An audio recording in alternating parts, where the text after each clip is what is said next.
Pegar acá. Hola, bueno, una vez más estamos en este capítulo de lista de espera. Esta vez sin José Miguel Bernucci, que no nos ha podido acompañar, pero con la presencia nuevamente de la presidenta del Colegio Médico, la doctora Ana María Arriagada. ¿Cómo estás, Titi? Bien, bien, acá, muy bien, Juan Carlos. Muchas gracias por la invitación. Nuevamente un placer. Que bueno, hay una razón especial por la cual hemos invitado nuevamente a la doctora Arriagada, porque el Colegio Médico realizó hace poco un evento muy interesante que logró algo inédito hace mucho tiempo, que yo al menos, yo no era testigo de esto hace mucho tiempo, que juntó a los especialistas o las personas que opinan habitualmente de salud pública en la contingencia nacional, de izquierda a derecha, de gobierno, de oposición, amarillo, rojo, colorado, de todos los colores había. Entonces, dentro de estas personas, en el seminario estaba el exministro Jaime Mañalich, estaba Janet Vega, que es como el otro, el polo opuesto, ¿Verdad?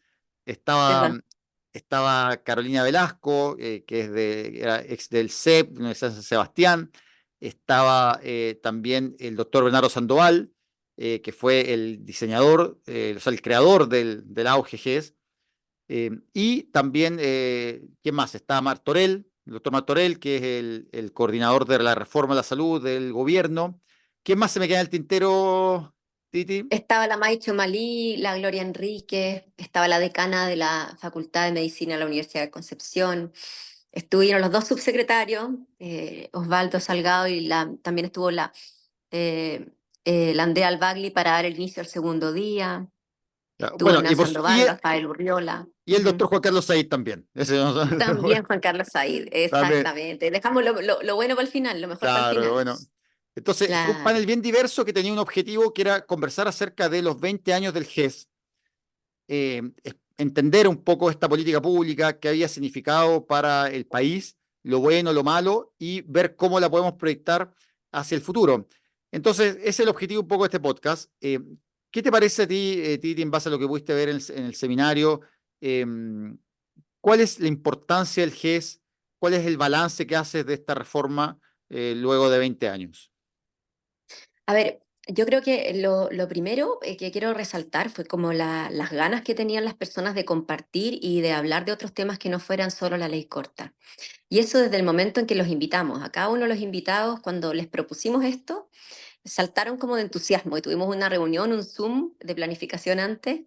Y justamente se pusieron de acuerdo un poco ahí, porque nosotros teníamos un marco que era analizar el momento actual a 20 años del GES, pero todos dijeron, pero miremos el futuro de aquí, del momento de hoy, miremos el futuro. Entonces yo creo que hacía falta de alguna manera como un juntar a diferentes mentes, experiencias y como tú dices, diferentes también como lados, ¿no es cierto?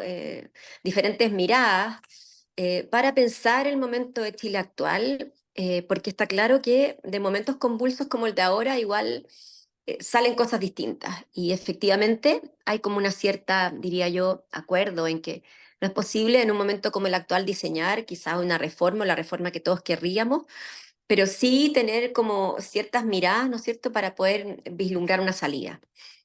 Lo segundo que fue interesante fue hacerlo también en el colegio, un colegio que fue súper crítico y políticamente muy crítico con el GES, y ver cómo a 20 años de alguna manera es una política pública que ha tenido tantos aciertos, ¿no? eh, Tantos aciertos en términos como de la capacidad que tuvo de priorizar y por primera vez garantizar prestaciones o atenciones con un enfoque de derecho, con lo democratizadora que fue, en el sentido que, y ahí Hernán Sandoval contó un poco, qué significó, por ejemplo, decir, no, esto también va a ser para los pacientes de ISAPRE, y Mm. sin embargo, hoy día uno lo entronca con la universalización de la atención primaria, en que la atención primaria se abre ya no solo a los pacientes ISAPRE, sino también a los pacientes que son de DIPRECA, de carabineros, que se quedaron afuera del auge. O sea, de alguna manera hoy día también hay como un concepto de universalización que va más incluso allá del auge y dice, no, no solo FONASA ISAPRE, sino toda persona, digamos, que esté residente en Chile, y que es lo que la universalización de la atención primaria pretende. Y en Eh, tercer lugar, yo quisiera resaltar otra cosa que me parece muy interesante y que salió en algún momento del seminario, y fue como también ese momento de una reforma en que se hace necesario y patente el compromiso político desde el presidente hacia abajo. Y que yo creo que fue súper interesante un poco la implementación del auge, el compromiso que tenía el presidente Lagos con esto, un compromiso tan intenso y tan importante que incluso tenía su ministro de Salud y tenía aparte un encargado de reforma. Entonces, ¿cómo de alguna manera la salud como un bien tan importante hace necesario el compromiso político de las autoridades? Y si es un momento complejo o de reforma real, hace necesario el compromiso de presidente o presidenta hacia abajo. Y eso lo encontré súper como interesante de recalcarlo, digamos. Sí, yo concuerdo en varios puntos contigo. Yo creo que a veces el auge ha sido muy vilipendiado. Y bueno, en tu misma posición en el Colegio Médico estuvo Juan Luis Castro como presidente del Colegio Médico y pagó afiches gigantes en las micros que decían el Sí, ministro miente y aparecía el ministro Artaza con una nariz grande y larga. sí, Era absolutamente criticado. Eh, Ahora, claro, para que entiendan las personas un poco, ¿qué significa el auge? Y quizá volviendo, yo sé, obviamente tú lo sabes, pero para poder explicárselo a las personas, primero significó poder decir acceso universal, es decir, iba a haber ciertas, digamos, enfermedades que iban a ser universalmente garantizadas para todos. Es decir, no iba a haber solo para un grupo o solo para ciertas personas, sino que para todos. Dos, iba a haber una garantía específica, es decir, a la persona se le iba a decir, mira, hay un tiempo de atención y si no se cumple en ese tiempo, se va a hacer algo. Es decir, se va a buscar otro prestador, va a haber una intervención. También se va a buscar que esos prestadores tengan calidad. Y ahí comenzó la acreditación, porque antes no sí, hablábamos de eso. Uno podrá criticar la acreditación, tiene muchos problemas, pero la acreditación significa que todos los años las clínicas y los hospitales que atienden pacientes GES tienen que pasar por una evaluación en que dicen cómo se evalúan sus procesos, se va evaluando un proceso de mejora continua. Y lo otro que también, que yo creo que es una cosa que se mira muy, no se le presta suficientemente atención, el impacto económico que tuvo esto. Porque por un lado bajó el gasto en bolsillo de los pacientes, que ahora tenían cobertura de medicamentos, algo que antes no existía. Recordemos que, por ejemplo, especialmente en las ISAPRES no había cobertura de medicamentos, que sí hay, por ejemplo, en los consultorios y en FONASA, que los pacientes retiran sus medicamentos en los hospitales, los retiran en los consultorios, en la ISAPRES no había. Entonces ahí había algo que efectivamente perjudicaba mucho a las personas que estaban en ISAPRE, que ojo, muchas veces uno no lo considera, pero hay tratamientos rutinarios que pueden costar 100.000, 150.000 pesos, 200.000 pesos, y que son tratamientos que a veces valen lo mismo que el plan de ISAPRE. Entonces muchos de esos tratamientos comenzaron a ser incluidos y eso evidentemente también fue una ayuda muy importante para los pacientes. Y lo otro que yo destaco también es que, y concuerdo contigo, que hubo una astucia política muy importante. Y eso ha faltado ahora. Uno echa de menos esos viejos zorros políticos como astutos, así. Y Lagos tuvo algo bien impresionante ahí. Porque la razón de nombrar a Sandoval, y quizás esto es como el lado B de la historia, ujú, fue justamente para poder sacar la reforma del ministerio.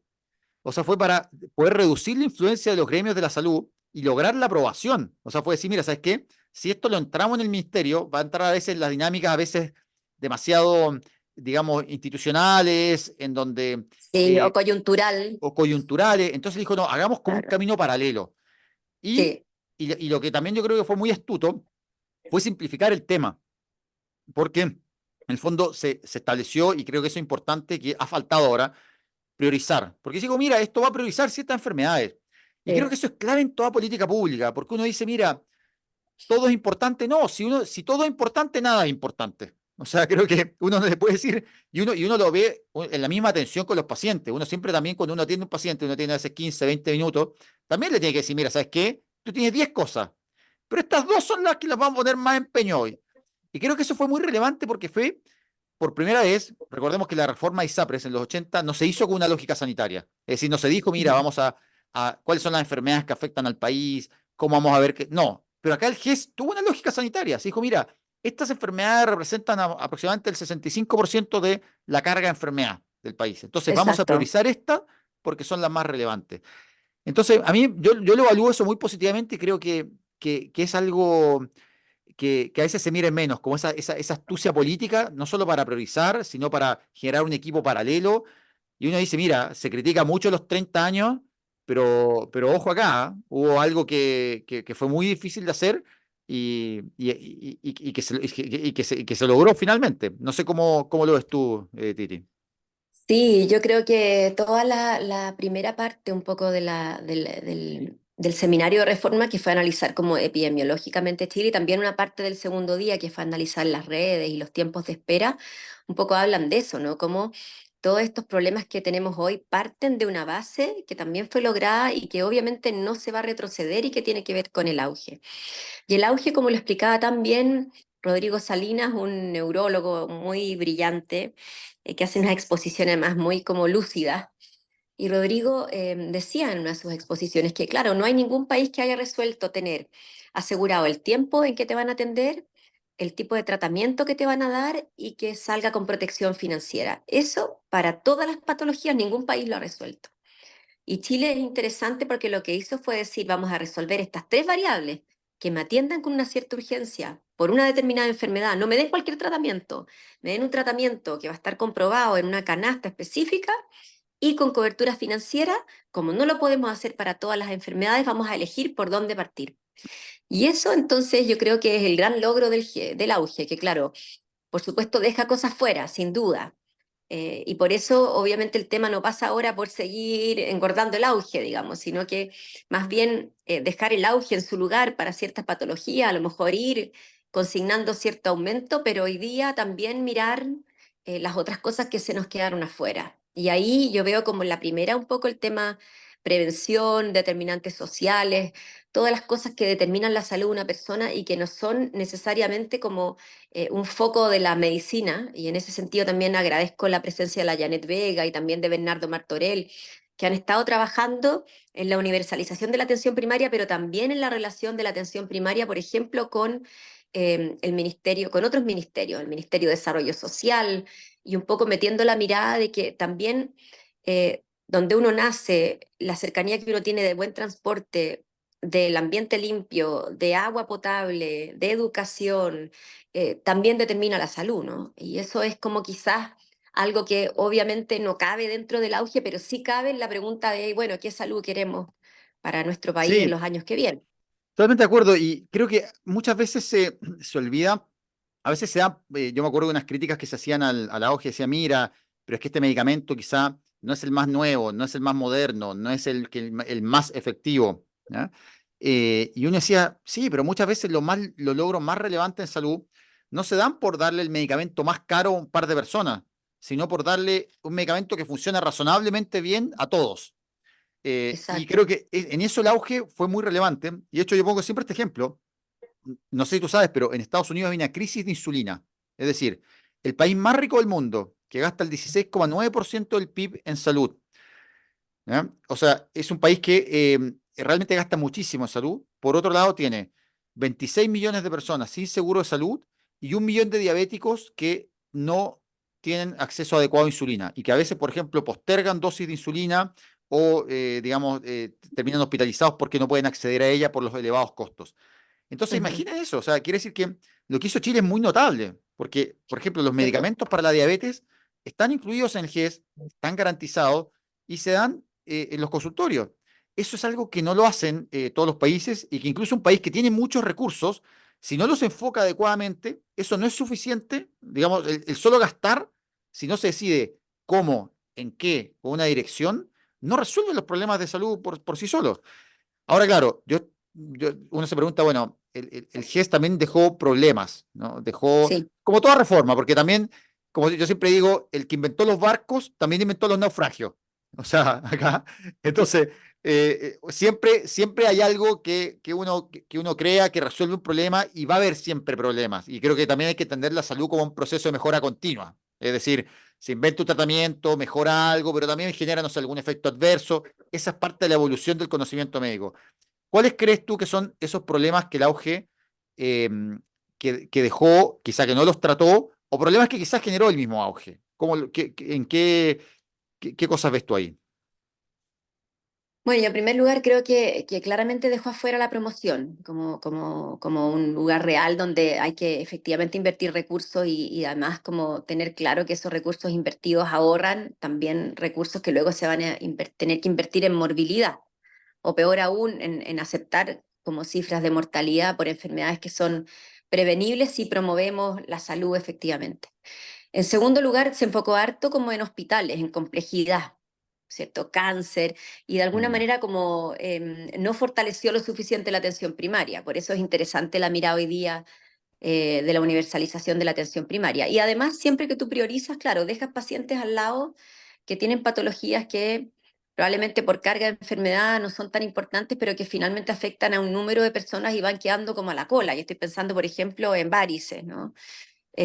Tampoco el auge pudo adelantarse a lo que iba a ser la situación hoy día de la salud mental.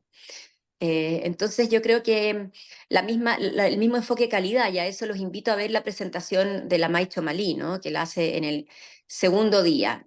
Y ella hace un análisis de lo que son las evaluaciones de calidad y sus criterios y cómo esos criterios no se condicen hoy día quizás con los avances en tecnología, con la importancia de incluir como a los usuarios, y sobre todo la importancia de medir un poco la conectividad y la aplicación de la tecnología en salud, ¿no?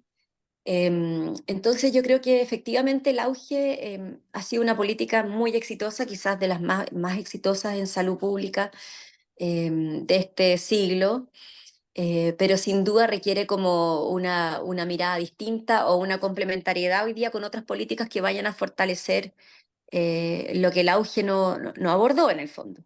Y de Sí, nuevo, más que como ir engordando el auge, quizás ir como focalizando, y yo pienso que en eso lo que está haciendo la reforma de partir por la universalización de la atención primaria suena del todo razonable, lo que está pasando con interoperabilidad y que tengamos una ficha clínica.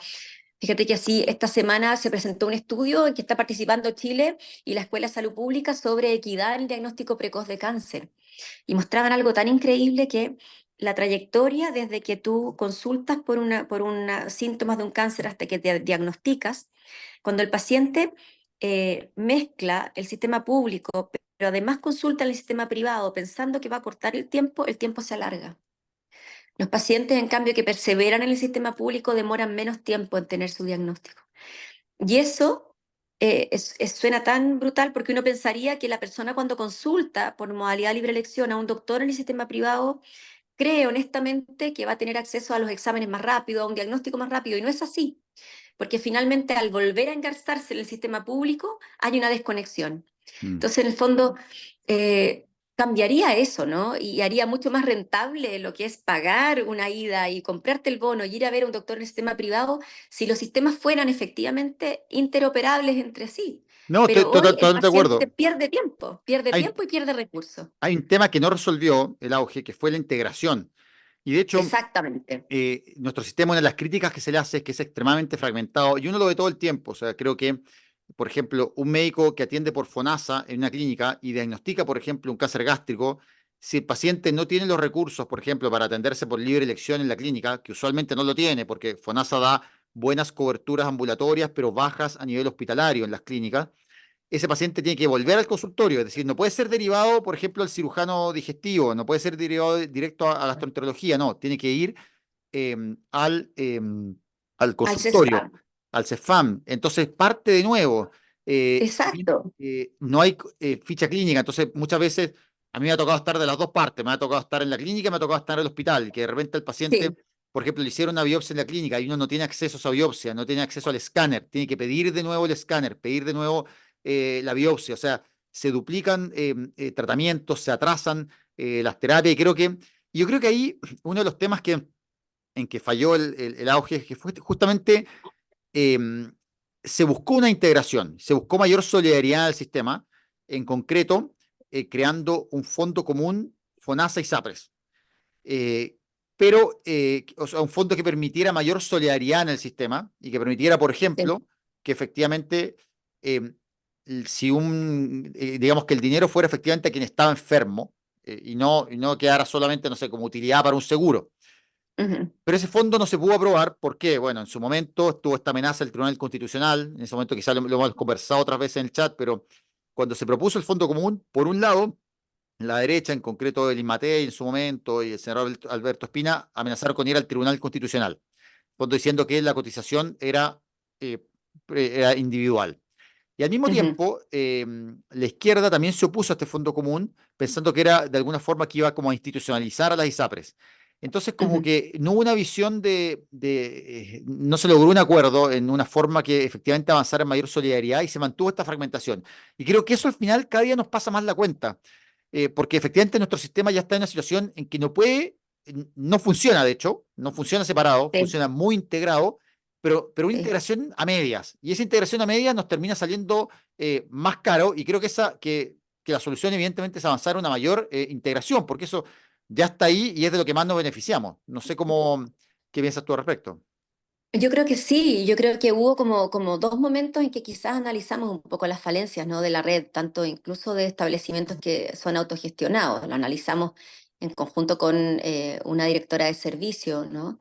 La Daniela Greive, directora del Servicio de Salud Occidente, que analizó un poco los funcionamientos de la red, ¿no es cierto?, en este tiempo de implementación del auge. Y también con la psicóloga Olga Toro cuando habló un poco de salud mental y cómo la salud mental se da en una red. Y en esas dos presentaciones uno ve que efectivamente hoy día hay un elemento, nosotros hemos como, está tan fragmentado, Juan Carlos, que uno si tuviera que hacer una charla diría está en la red pública y no la imbrica con la red privada. Y eso que ocurren efectivamente, compras, derivaciones. Mm. Bueno, pero eso está hecho de una manera tal que no es temporalmente operativa, porque ocurre siempre a partir de un servicio de salud o de un ministerio y no le da la libertad a otras entidades que debieran ser mucho más autónomas, como Mm. la atención primaria, salvo casos acotados porque tienen posibilidad de comprar mamografías y otras cosas, ni menos a la salud mental en su red, de efectivamente relacionarse, digamos, con el privado de una manera más fluida, que a lo mejor y que permitiera y que nos obligaría por lo demás a tener una ficha clínica única, ya que efectivamente la modalidad de libre elección fuera una manera de agilizar ciertos procesos, controlando que no sea una manera de saltarse listas de espera, ¿cierto? Eh, entonces yo creo que efectivamente hay como ahí espacios dentro de lo que es vislumbrar la relación entre lo público y lo privado, vislumbrar también la verdadera independencia de resolver problemas para su población que tiene hoy día la atención primaria, vislumbrar también manejos en red que sean más inteligentes pensando en lo que nos pasa en salud mental, que es brutal, digamos. Y ahí un poco choca, ¿no es cierto? En la discusión chocó este del modelo hospitalista y el modelo comunitarista y la Olga Toro dijo, oye, pero un momentito, en la red que yo les mostré, que más que una red es como un gran pulpito, están puestos también los hospitales. Lo que pasa es que hay que definir que hay que darle un hospital para que efectivamente pueda hacerse cargo de la salud mental. Entonces, yo creo que hubo temas ahí como muy interesantes y que pasan por quizás algo pendiente, que nunca se desarrolló bien en la reforma, ¿cierto? Y tal como es esto de la mancomunación, un poco de los aportes, ¿no? Y el riesgo realmente compartido entre los cotizantes privados, públicos, o incluso entre ellos, que tampoco resultó, y que yo creo que pasa por las posibilidades de resolver los temas de la red de una forma más como, con más independencia, con más rapidez y más integración. Que yo Sí, y creo que ojo eso también es un tema que el que auge también hay una no... fragmentación incluso dentro de la red pública, porque uno ve, y yo creo que esto fue una consecuencia de la municipalización, que finalmente se perdió una conexión que antes había en los 70. Uno siempre cuando escucha a los profesores, a sus profes más viejos, te dice, mira, o a los que fueron los profesores de esos profesores, te dice, mira, no sé, eh, tal doctor iba y, no sé, iba tal día al consultorio, ¿ya? O había una relación más cercana entre hospital Sí, y consultorio. Que esa relación hoy se perdió. Yo creo que se recuperó algo en un proyecto que yo lamento que se ha perdido, que son estas becas de APS, que eran estas becas ujú, en que los médicos pasaban durante su formación 6 meses en la atención primaria y 6 meses en el hospital. Eso generaba un vínculo muy fluido entre el hospital y la atención primaria, en algo que era sostenible en el tiempo, que permitía agilizar derivaciones. El médico que estaba en el hospital y que pasaba en APS, por ejemplo, sabía a qué médico tenía que llamar, por ejemplo, para que a un paciente le apurara un examen. También como tenía una mayor formación, podía saber precisar más, digamos, o hacer más oportuna la derivación. Entonces, claro, eso ahora, claro, pedirle al auge resolver todo también es un poco utópico. Efectivamente, sí, yo creo que justamente parte del auge, y conecto esto con otra cosa, de que en Estados Unidos hubo dos intentos de reforma. Uno fue el de Bill Clinton, que fracasó, y otro fue el de Obama, que funcionó. Y uno de los motivos por el cual funcionó la reforma de Obama es que fue una reforma más acotada.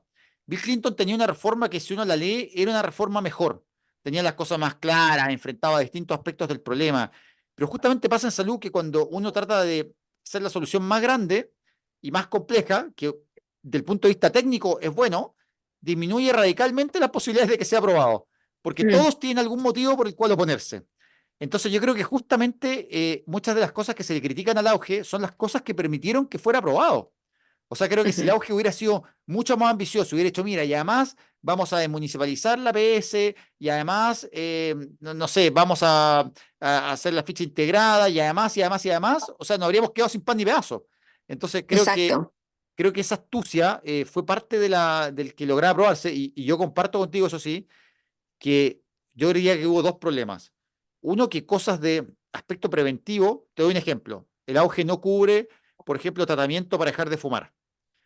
Una Ujú. cosa que uno dice, mira, ¿sabes qué? Oye, el cigarrillo es lo que más mata en el país, por lejos. Sí, ¿Ah? Y, sí. no, y hay medicamentos que son baratos, que son efectivos y no los estamos dando. Y por otro lado se empezó como a convertir todo en GES, es decir, como que había este lobby del GES, Sí, de que era, mira, es que si la enfermedad está en el GES, es como que no está en el GES, es como que no existe. Entonces sí. era, todos los pacientes empezaron como, oye, no, lo que tenemos que hacer es que hay un GES de esto, un GES de esto, un GES de esto. Entonces uno dice, y eso fue demasiado, incluso yo creo a veces a que se incorpora algunas enfermedades que uno dice, mira, ¿sabes qué? Mucho respeto a los enfermos que padecen esa enfermedad, pero uno dice, mira, como que se incorporaron esas enfermedades demasiado raras, demasiado poco Mm, frecuentes, en que se perdió la lógica que yo creo que era muy interesante el GES, de decir, mira, nos vamos a enfocar en lo más frecuente que afecta que genera la mayor carga de enfermedad, los mayores costos financieros, y eso es lo que vamos a ayudar. Y no significa que ujú. las otras no nos importen, pero por algo estamos priorizando sanitariamente. Y si vamos a priorizar todo, es que no estamos priorizando nada. Y yo creo que eso, últimamente, el Exacto. GES ha caído un poco en eso. No sé cómo,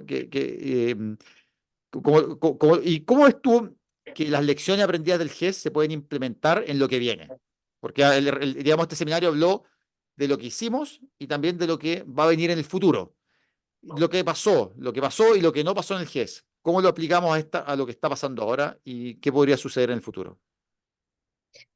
Yo creo que hay que seguir juntándose, eso es lo primero. Pienso que este seminario fue el primero, quizás hay que ver de nuevo varias de las presentaciones, yo me he repetido varias, porque también a veces uno dice, claro, ¿cuál es la palabra que más me resonó y la palabra que más te resuena es algo o que no resolviste o que te pareció interesante? Pero, por ejemplo, hay cosas que ya se quedaron, como está claro que el per cápita es una buena política, que las personas tengan un per cápita que sea lo que financia su pertenencia a un CESFAM, ¿no? Está claro que desmunicipalizar ya no es un tema, pero a lo mejor hay que aprovechar a algunos especialistas que dependen de los servicios para que justamente puedan moverse más libremente y hacer lo que tú decías. Un psiquiatra que está trabajando en un CESFAM, pero que es capaz de tener algunas horas en un COSAM y entonces se transforma como en un ente. Lo que nos pasa es que los queremos volver a meter como en estanco a las personas, Mm, ¿no? Yo diría también que hay cosas que ya se instalaron y cuando tú instalaste el cáncer en el GES, algunos de ellos, bueno, la verdad que lógicamente vamos a tener que ir metiendo adentro otros, ¿no? Pero evaluando justamente si eso está siendo equitativo o no, o meter exámenes de screening para llegar antes al diagnóstico y mm, también capacitar a los médicos de la atención primaria para que sepan con qué síntomas más precoces alertar que están frente a un paciente que pudiera tener un cáncer. O sea, yo creo que el GES hoy día obliga a meternos de nuevo un poco en las canastas de exámenes, actualizarlas, en las canastas de fármacos y quizás también ahí hay un tema que podemos seguir desarrollando. Creo que hay temas nuevos que requieren como una mirada distinta y que es el tema como de inteligencia artificial y creo que en el tema como que se está produciendo ahora con el movimiento este como muy dramático, ¿no? Y que se va a resolver de aquí a 3 semanas un poco de lo que pase con la ley corte y lo que pase después con las ISAPRE y con los seguros, es que creo que debiéramos como invitar a muchas de las personas que tal vez estuvieron en el seminario a hacer una especie de observatorio de lo que pasa en salud.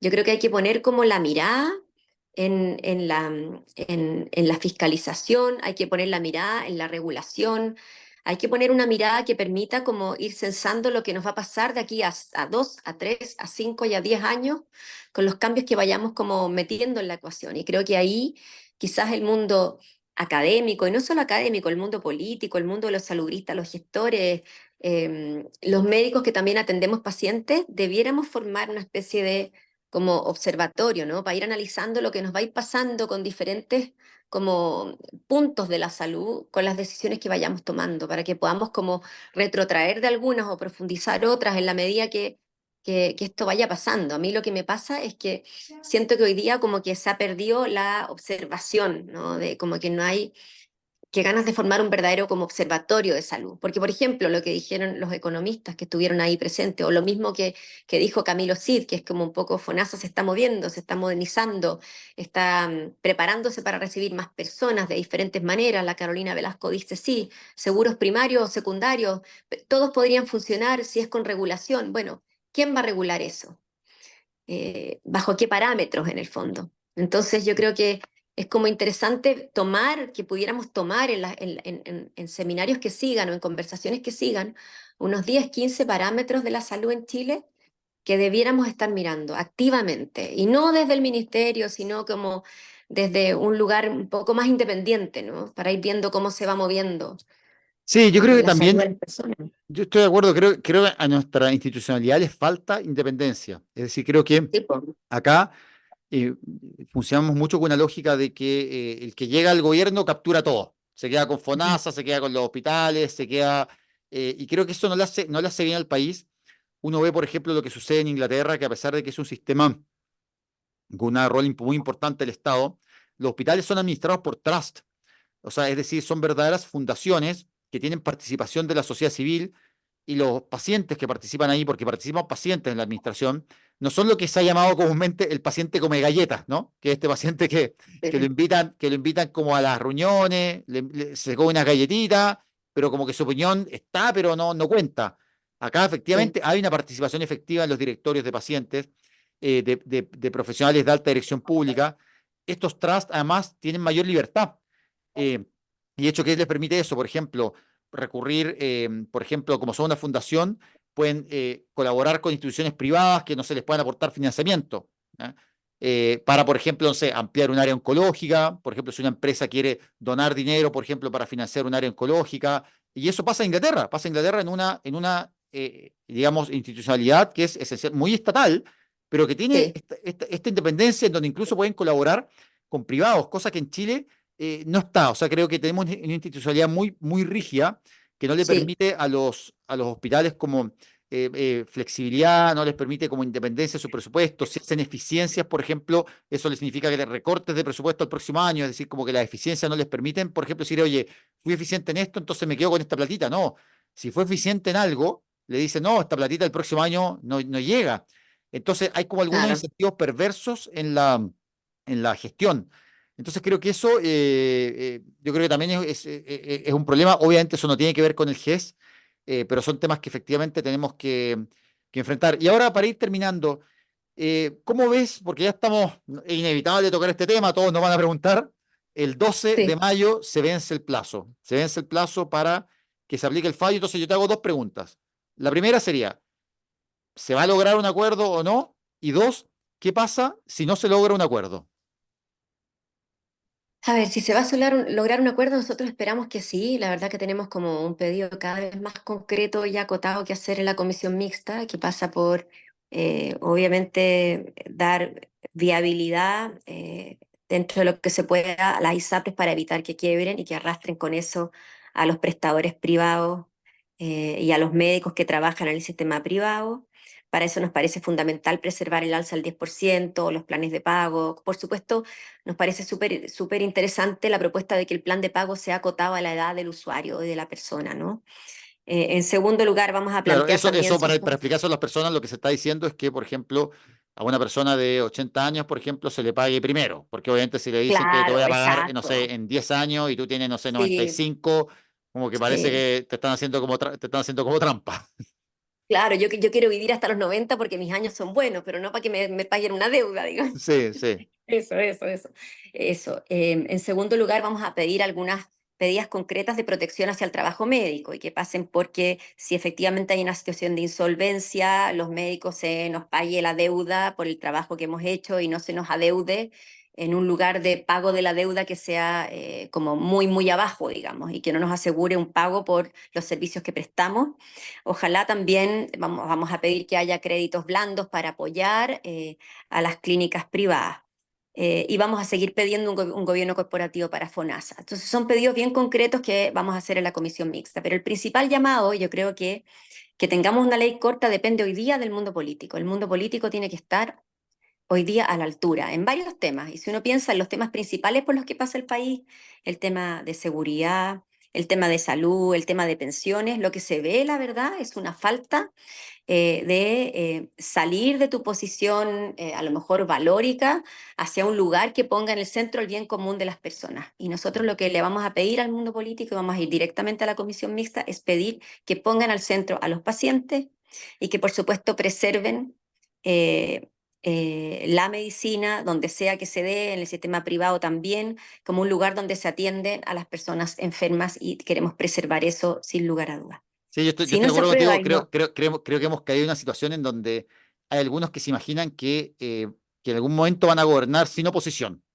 claro. Entonces como que imaginan que quizá, claro, va a llegar un momento en que van a ser, por ejemplo, gobierno y van a tener mayoría en ambas cámaras y la presidencia y van a poder hacer todo lo que quieran. Y la realidad es mucho más compleja. En la realidad suele haber oposición, suele haber debate y no hay ningún gobierno que tenga siempre mayoría todo el tiempo, que no tenga que conversar con nadie. Entonces, claro, creo que efectivamente allí falta que hay un poco más de realismo y un poco más de ceder en posiciones extremas. Y finalmente, ¿qué piensas? ¿Qué sucede acá si no se aprueba el fallo? O sea, si no se aprueba, digamos, esto en la Corte, ¿qué pasa? O sea, Si no perdón, hay ley si no se corta, aprueba esto digamos, la ley corta en el Congreso, ¿qué sucede? si no hay ley corta, por un lado tienes a un superintendente que tiene que aplicar un fallo con muy pocas herramientas y que yo creo que es factible que ahí la cosa se complique bastante y él tenga que simplemente aplicar un fallo que va a determinar inmediatamente una situación de crisis para varias aseguradoras privadas con el riesgo de que eso arrastre también a los prestadores.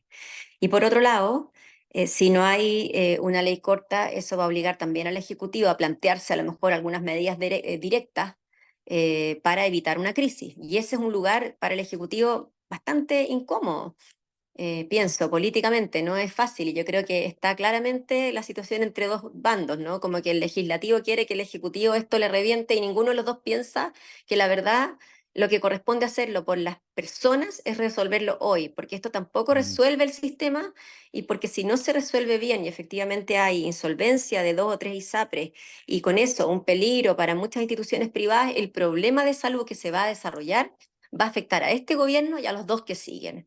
Entonces, la verdad, yo pienso que el mundo político tiene que estar a la altura, ponerse con mucha generosidad y pragmatismo a resolver este tema de la mejor manera posible y justamente dar tiempo también para que los actores puedan acomodarse. Yo ahí también pienso que es importante que las ISAPRES se planteen con sinceridad.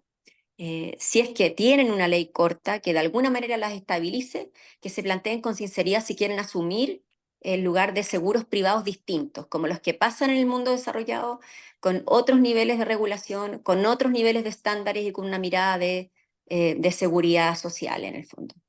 Claro, creo Eso. que acá es importante entender, y de hecho yo leía hoy una columna, y para ir terminando, que comentaban, por ejemplo, decía, mira, si quieren la ISAPRE no pasa nada, decían, no va a caer ninguna clínica porque FONASA las puede ayudar.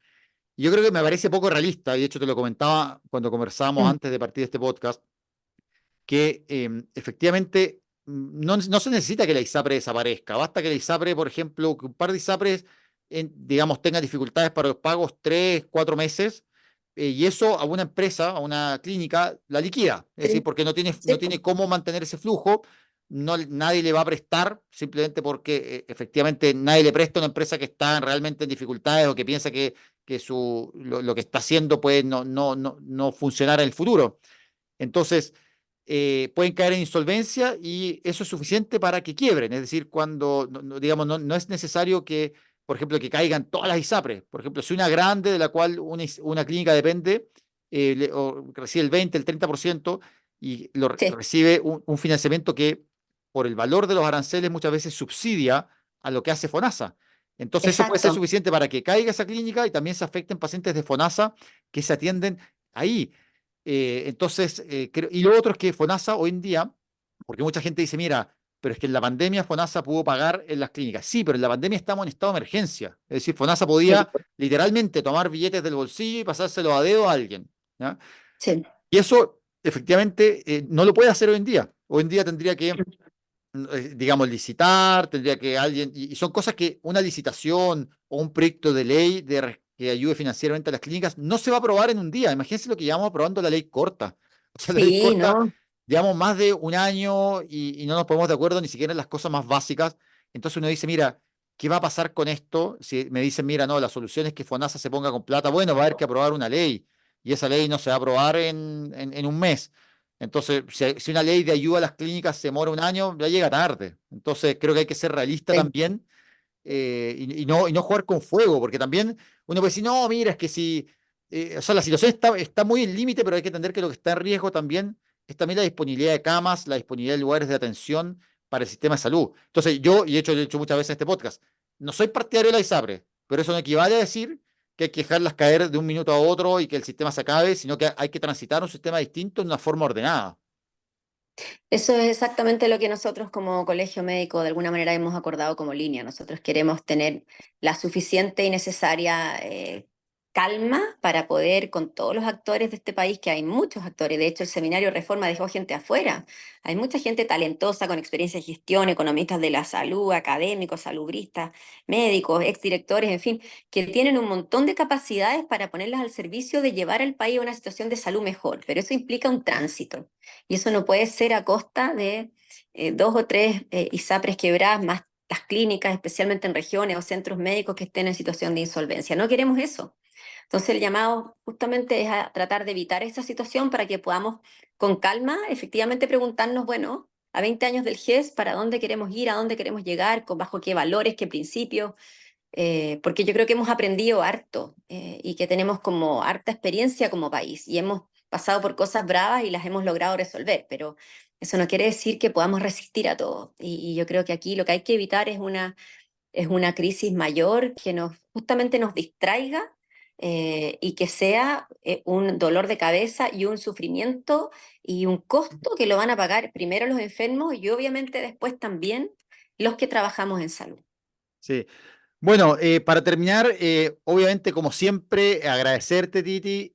Lo otro es invitar a todos a hacernos like, a compartir este podcast. Este es un podcast pobre y honrado que se alimenta de sus likes y de sus comentarios y de la posibilidad de poder difundir este modesto arte de la salud pública y del conocimiento en torno a la forma de cómo se genera la salud en las poblaciones y cómo tener a una población más saludable y con acceso a mejores niveles de atención médica. También recordar que la presentación que hice, en mi caso yo, en el seminario está en el podcast. eh, la pueden ver ahí En donde el hablo canal de cerca. YouTube. Y en el canal de YouTube, exactamente, Genealogía de una Exacto, crisis. sí, Estuvo sí. polémica, me la comentaron ahí bastante. Sí, es muy entretenida el 18 de abril. Así que genealogía de una crisis. Eso. Así que no sé si Titi nos quiere decir algunas palabras al cierre, algo que se nos haya quedado en el tintero, algunas palabras de despedida. No, yo agradecer este podcast, creo que cumple una labor muy importante. Creo que además si la comunidad escucha y algo más entienden o no, es algo muy importante. De hecho, en nuestro seminario Reforma, los pacientes estuvieron ausentes y yo creo que ahí estamos al debe en incluir a la comunidad con mayor participación, mayor información, porque son nuestros usuarios y nuestros pacientes. Y nosotros en ese rol muchas veces de paciente o de usuario los que aportamos una parte muy fundamental de cómo funciona el sistema, así que nos seguiremos viendo y los felicito a ti y a José Miguel por este podcast que es muy, muy bienvenido y muy importante. Eso, Titi, un abrazo y nos veremos en otra oportunidad, sin duda. Cuídate mucho. Eso, chao. Chao, chao. Chao.